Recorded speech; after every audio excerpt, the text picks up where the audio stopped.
Sophie paie tout en liquide, ou presque. Carte de débit, jamais de crédit. Thomas paie tout par carte de crédit pour cumuler des points. Les deux sont persuadés d'avoir la méthode la plus intelligente. Et honnêtement, à première vue, ils ont chacun de bons arguments. Mais quand on sort la calculatrice sur 20 ans, un seul des deux gagne largement. Et ce n'est pas forcément celui qu'on croit. Gardons les choses justes entre eux. Sophie et Thomas gagnent le même salaire, 45 000 € par an. Ils dépensent exactement le même budget mensuel, 2 000 €, pour les courses, l'essence, les restos, les abonnements, tout. Même mois, même dépenses, à l'euro près. La seule différence, c'est le moyen de paiement qu'ils sortent au moment de payer. Sophie règle tout en carte de débit ou en liquide, zéro dette possible, zéro tentation, zéro carte qui traîne dans son portefeuille, avec un plafond à ne pas dépasser. Sa logique est simple, si l'argent n'est pas sur le compte, elle ne le dépense pas. Point final. Thomas, lui, a une carte de crédit à récompense, 2% de cashback sur tous ses achats. Il paie tout avec, absolument tout, ses courses, son abonnement de salle de sport, même sa baguette de pain s'il pouvait. Mais, et c'est la règle qu'il s'impose sans jamais y déroger, il rembourse l'intégralité du solde chaque mois, avant la date limite, sans exception. Jamais un centime d'intérêt payé. Le premier mois, Sophie n'a rien à montrer, et c'est exactement ce qu'elle voulait. Thomas, lui, voit déjà 40 € de cashback tomber sur son relevé. Sur le papier, il semble en avance, mais autour de lui, tout le monde le met en garde. Sa mère, ses collègues, même son banquier lui glisse toujours la même phrase « Fais attention, les cartes de crédit, ça mène droit à l'endettement ». Et honnêtement, ils n'ont pas tout à fait tort, sauf que ce n'est pas toute l'histoire. Pendant les premiers mois, Sophie dort tranquille. Aucun risque de dérapage, aucun relevé à surveiller de près, aucune date d'échéance à ne pas louper. Sa seule récompense, c'est la sérénité. Thomas, lui, doit être rigoureux. Chaque mois, il vérifie son relevé, il paie l'intégralité avant la date, sans retard.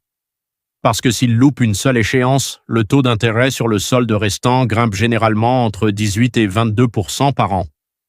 Un seul mois de retard peut lui coûter plus cher, en intérêt, que 3 ou 4 ans de cashback cumulé. C'est là tout le piège de la carte à récompense. Elle n'est gratuite que pour celui qui ne se trompe jamais. Faisons les comptes à la fin de l'année 1.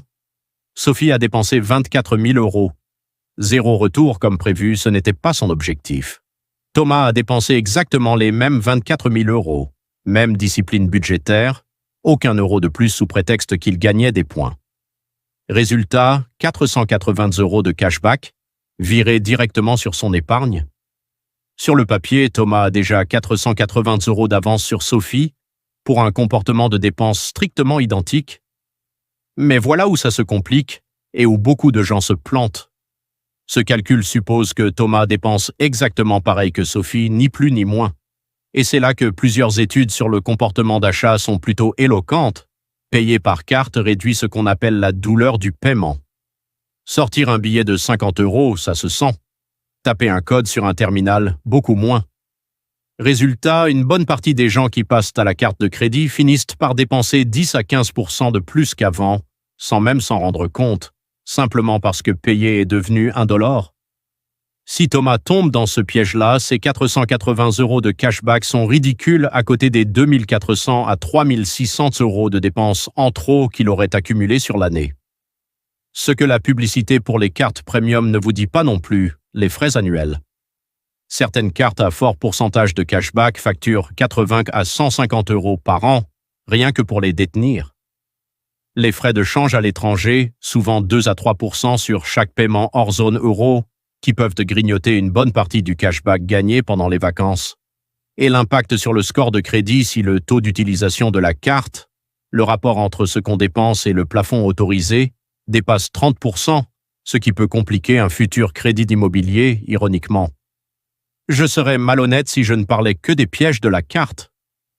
Le cash a aussi ses angles morts, qu'on oublie facilement. Il n'offre aucune protection en cas de litige avec un commerçant, contrairement à une carte qui permet souvent une contestation et un remboursement. Il ne construit aucun historique de crédit, ce qui peut compliquer l'obtention d'un prêt plus tard, faute de preuves de fiabilité. Il peut être perdu ou volé sans aucun recours. Et sur un compte courant classique à faible rendement, l'argent qui dort perd tranquillement de la valeur face à l'inflation, pendant que le cashback de Thomas, lui, peut être investi et travaillé. Avançons jusqu'à l'année 20, en supposant que Thomas reste rigoureusement discipliné, même budget que Sophie, remboursement intégral chaque mois, sans exception sur 2 décennies. Son cashback annuel moyen tourne autour de 480 à 550 € selon l'évolution de ses dépenses. S'il place chaque euro de cashback sur un placement diversifié à 6% de rendement moyen par an au lieu de le laisser dormir, ce petit flux annuel devient, avec les intérêts composés, un capital d'environ 19 000 à 22 000 € au bout de 20 ans. Sophie, elle, a dépensé exactement la même somme sur la même période et se retrouve avec 0 € supplémentaire. Même budget, même discipline, un écart de patrimoine qui se compte en dizaines de milliers d'euros uniquement à cause du moyen de paiement choisi à la caisse. Alors non, la carte à récompense n'est pas systématiquement le bon choix, ce serait malhonnête de le prétendre. Si vous savez honnêtement que vous avez déjà du mal à contrôler vos dépenses ou que vous avez déjà porté un solde impayé par le passé, le cash reste largement plus sûr, parce qu'un seul mois de dérapage sur une carte de crédit peut effacer des années de cashback en un clin d'œil. Et si vous n'avez tout simplement pas envie de surveiller un relevé chaque mois, la tranquillité d'esprit du cash a, elle aussi, une vraie valeur, difficile à mettre en euros. Sophie et Thomas sont partis tous les deux persuadés d'avoir la bonne stratégie. Sophie pensait se protéger, Thomas pensait optimiser. Aucun des deux n'avait vraiment calculé ce que sa méthode valait vraiment sur 20 ans, ni ce qu'elle coûtait en discipline. Le vrai piège, ici, ce n'est ni le cash ni la carte de crédit. C'est de croire que le cashback est gratuit alors qu'il ne l'est que pour celui qui ne se trompe jamais, et de croire que le cash protège de tout alors qu'il laisse simplement de l'argent sur la table, année après année. Et si vous vous demandez s'il vaut mieux payer un gros achat cash ou le financer à crédit, c'est une toute autre question, et la réponse, encore une fois, ne va pas forcément dans le sens qu'on imagine. On en reparle bientôt. En attendant, la prochaine fois que vous sortez votre carte juste pour les points, posez-vous une seule question. Est-ce que je dépenserais vraiment la même chose si c'était un billet qui sortait de ma poche ?